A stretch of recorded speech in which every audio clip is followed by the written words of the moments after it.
way back. Let's go back a year from now, okay?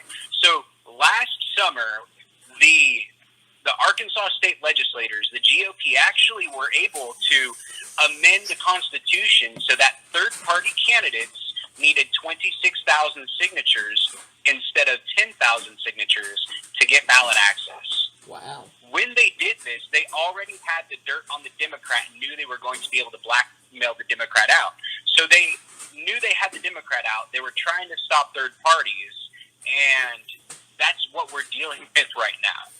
So we were able to, fortunately, the Libertarian Party of Arkansas did sue the Secretary of State, John Thurston, and had the signature reduction from 26,000 all the way back down to 10, which was good. Awesome. At that point, the Libertarian Party was able to pay canvassing company $55,000, and then they got ballot access.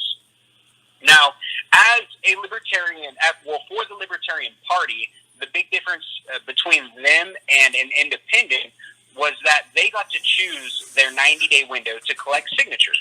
So they chose last summer, so they got their signatures last summer during the busiest months of the year.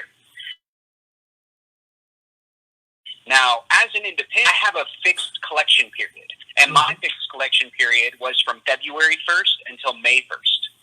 COVID-19, unfortunately, happened during that time.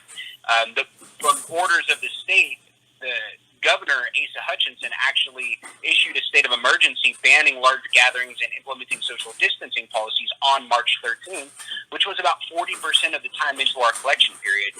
So realistically, we lost about 60% of the time. We were only able to get 6,514 signatures in that 40% of the time. So we were on track to get all of our signatures, but unfortunately, due to COVID-19, we were unable to do so. And that's kind of how our story starts.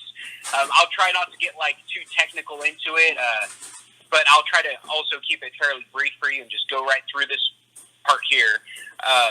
So we did not get our signatures. First thing I did was I drafted a letter, and I contacted every other independent candidate in Arkansas, and the only two people I couldn't get a hold of, one was Christine, so-and-so, all of her information on the Secretary of State's website is wrong. You can't get a hold of her. And then the other gentleman, I got his voicemail, and he never called me back.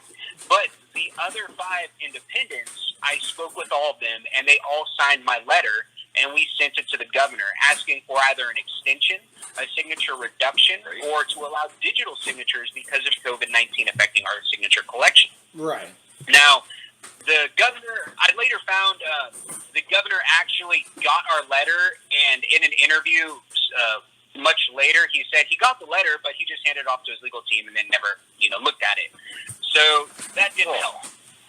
So we waited a little while, and then we sent that same letter to the Secretary of State, John Thurston, asking for his help. Okay. They didn't respond either. After a few weeks, I reached back out, and then his staff told me that you do not have the authority to do anything like that. So the head of our elections doesn't have the authority to do it, he said. So we took the next step, and we sued them. We started the legal process to make sure we could get ballot access. We sued the Secretary of State, John Thurston, for ballot access, and his defense counsel is the Attorney General, Leslie Rutledge. Right. All right, let's stop there. First fun fact. Asa Hutchinson, the governor, the Secretary of State, John Thurston, and the Attorney General, Leslie Rutledge, have all taken money from Tom Cotton, from personal contributions, his campaign contributions, and he even started Rangers Lead the Way PAC, his own private PAC, and gave them money through there as well. So that's where the corruption kind of begins, and what we've been having to deal with this entire time. So we sued John Thurston, and our hearing was on May 27th, and the Honorable Judge Baker from the district courts was our judge and oversaw the case. Mm-hmm. Our case, I think our hearing lasted about 9 hours. The Attorney General cross-examined me for 2 hours, and in those 2 hours, he made himself look really bad. He made my case look really good, and they got to the point where they're like, okay, yeah, I'm going to move on to the next witness. The problem was everything that I was saying was true, and they were trying to catch me in a lie, but we weren't lying. Right. And actually, if you go to replacetomcotton.com, click on the ballot access tab, you can see the entire court hearing transcript on there as well. Read through it. It's really entertaining stuff. I had some supporters who were there in the courtroom. I was there. I was on a video conference remotely. But apparently, I got the judge and everyone in the courtroom to laugh twice, so that was pretty cool. He asked me where in the Constitution it says that the Secretary of State has to give me relief for ballot access, so I returned the question. Where in the Constitution does it say that I need signatures to represent my constituency? Very true. Good answer. It's unconstitutional. Very true.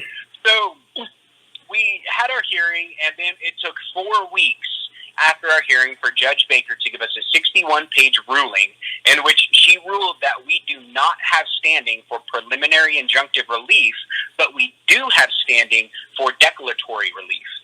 Now, the reason that she did this, at first, of course, it's a very emotional thing. We're trying to figure out what's going on. Why would it take her 4 weeks to tell us no? And why would she spend 4 weeks writing a 61-page document to tell us no when she could have just told us no at any point? Because the Attorney General had actually filed, I think it was 5 motions for her to drop the case, and she wouldn't drop it. She just kept going. Right. So we start looking at everything, and basically what it came down to was if she had ruled in our favor and gave us the preliminary injunctive motion, the relief, then the Attorney General would have appealed it and locked it up into 8th Circuit courts until after the election. She stated many cases on her ruling where candidates had won their case against John Thurston, and they locked it up in a legal process and were not able to get on the ballot. So it was very, very thoughtful what she had done. She's a very, very intelligent woman. I think she graduated like summa cum laude from the University of Arkansas. I mean, very smart woman. Right. Now, what that means for us is we were actually able to appeal the ruling stating we do have declaratory standing, and now we are in the 8th Circuit Courts of Appeals and trying to get through the process. So we have a good case. We're going to win the case. It's just, when is that going to happen?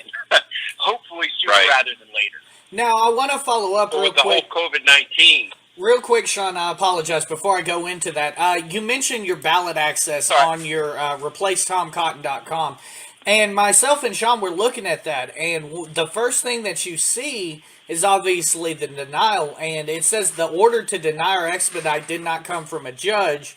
It did not come from a clerk. It came from an unnamed associate of an unnamed person a week after U.S. Attorney General William Barr had a closed-door meeting with Arkansas Attorney General Leslie Rutledge and my opponent, Tom Cotton. Can you talk us through that for a second? Absolutely. So that's kind of where we were at with our case is we had filed an expedite for our appeal. That way we could get the hearing done before ballots get printed at the end of August. Right. Now, it's funny because I know they're going to try to rush the ballot printing because we have record numbers of absentee ballots because of COVID-19. Yeah. COVID-19 is affecting everything but my ability to collect signatures and go person to person, you know. So what had happened was we filed our expedite, and already it's really odd because we filed our case nearly a month ago, and we still do not have our panel of judges assigned, which it should have been assigned within usually a week. So that's very odd in the first place. Now, we filed our motion for expedite, and our expedite was denied, and I called the clerk's office because it doesn't say why it was denied. You can see the document there. Right. And I asked her, I'm like, who gave these orders? Who ordered y'all to deny our expedite? And she said, well, all I can say is that it was an unnamed person from an unnamed, or an unnamed associate from an unnamed person. And this just happened to happen a week after the United States Attorney General William Barr came here to Arkansas and met with our Attorney General, who is my defense counsel, and my opponent, Tom Cotton.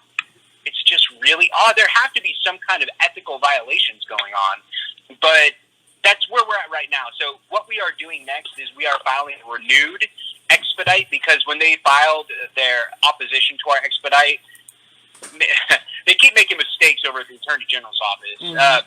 They worded something wrong, used wrong numbers, and it was inaccurate. It was incorrect. Right. So we are going to renew our expedite, and we are expecting our expedite to pass this time. And if they fail it again, then we are going to do what it takes to find out who put that order through to fail it.